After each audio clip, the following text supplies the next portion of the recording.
નમસ્કાર મિત્રો, જય હિન્દ. ફરી એકવાર આપણી યુટ્યુબ ચેનલ પર નવા વિડીયો સાથે આપનું હાર્દિક સ્વાગત કરું છું. જો તમે આ ચેનલ પર નવા હોય તો આપણી ચેનલને સબસ્ક્રાઇબ કરી લેજો, જેથી સરકારી ભરતીને લગતી નવી અપડેટ્સ મળતી રહે. અને જો તમે આપણા વોટ્સએપ ગ્રુપમાં જોડાયા ન હોય તો તેની લિંક ડિસ્ક્રિપ્શનમાં છે, જ્યાંથી તમે જોડાઈ શકો છો. તો મિત્રો, આજના વિડીયોમાં શિક્ષક બનવા માટે એટલે કે કોઈ પણ શિક્ષક ભરતી માટે હવે માત્ર બીએડ જ માન્ય ગણાશે નહીં, પરંતુ તેના બદલે 4 વર્ષનો સંપૂર્ણ ઇન્ટિગ્રેટેડ કોર્સ દાખલ કરવામાં આવશે, જેની સંપૂર્ણ માહિતી આપણે આ વિડીયોમાં મેળવીશું. તો ચાલો મિત્રો, વિડીયો શરૂ કરીએ. મિત્રો, વિડીયો શરૂ કરતા પહેલા આજની જે શિક્ષક ભરતી આવેલી છે તેની વાત કરી લઈએ. તો આ શિક્ષક ભરતી જૂન 2024 માટે આવેલી છે. ધોરણ 1 થી 10 માં તમામ વિષયો માટે તેમજ 11 અને 12 સામાન્ય પ્રવાહ એટલે કે કોમર્સ માટે આ શિક્ષકોની ભરતી આવેલી છે.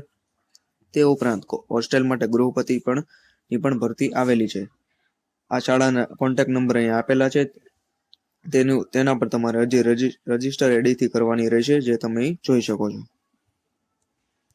તો મિત્રો, જો વાત કરવામાં આવે તો 2 વર્ષના બીએડ ને માન્યતા નહીં મળે, એટલે કે નવો 4 વર્ષનો ઇન્ટિગ્રેટેડ કોર્સ લાગુ કરવામાં આવશે. જે પ્રમાણે આપણે વિડીયોની શરૂઆતમાં જોયું તે મુજબ 4 વર્ષનો સંપૂર્ણ ઇન્ટિગ્રેટેડ કોર્સ દાખલ કરવામાં આવશે. તો મિત્રો, વિગતવાર ચર્ચા કરવામાં આવે તો શાળામાં શિક્ષક બનવા માટે હવે વિદ્યાર્થીને બે નહીં પરંતુ 4 વર્ષનો બીએડનો કોર્સ કરવો પડશે.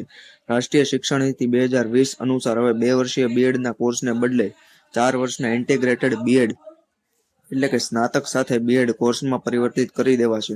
આગામી સમયમાં ઉચ્ચ શૈક્ષણિક સંસ્થાઓ હવે આ કોર્સ ભણાવશે.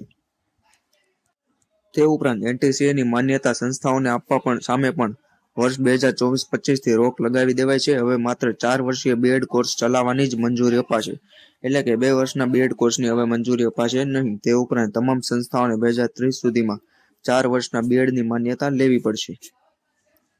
2 વર્ષના બીએડ અને સ્પેશિયલ બીએડ અભ્યાસક્રમો સંપૂર્ણપણે બંધ થઈ કરાશે. શિક્ષકોની ગુણવત્તા વધારવા માટે national council four teacher education દ્વારા નવી શિક્ષણ નીતિ મુજબ આ પ્લાન મૂકવામાં આવેલો છે. તો મિત્રો, આ સંપૂર્ણ આર્ટિકલ છે તે તમે અહીં જોઈ શકો છો.